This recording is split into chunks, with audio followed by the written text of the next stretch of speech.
C'était un soir de pluie, le genre de nuit où les lampadaires projettent des ombres inquiétantes sur le trottoir détrempé. Juliette, une étudiante nouvellement arrivée en ville, avait accepté un rendez-vous avec Simon, un camarade rencontré en ligne. Il avait l'air doux et rassurant dans ses messages, et ses amis à l'université le décrivaient comme drôle et sans histoire. Mais ce soir-là, alors que Simon l'invitait dans son appartement faiblement éclairé à la périphérie de la ville, Juliette sentit un frisson d'inquiétude qu'elle n'arrivait pas à expliquer. La conversation entre Juliette et Simon devint étrange à mesure que la soirée avançait. Simon, d'abord nerveux, se lança soudainement dans des questions sur la peur et les secrets, sondant Juliette sur ses pensées les plus sombres. Il raconta une histoire troublante d'un acte de violence imaginaire, puis prétendit que ce n'était qu'une blague. Juliette essaya de rire, mais son malaise grandissait alors que Simon la fixait silencieusement, le visage à moitié obscurci par l'ombre mouvante des rideaux.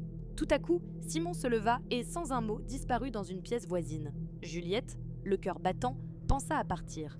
Mais il revint avec un fusil qu'il pointa brièvement dans sa direction. Elle sursauta, sa voix resta étrangement calme alors qu'il expliquait « C'est juste pour la chasse, je pourrais jamais tuer ni animal ni humain ». Malgré son sourire factice, Juliette sentit que quelque chose de bien plus sombre se cachait derrière ses paroles.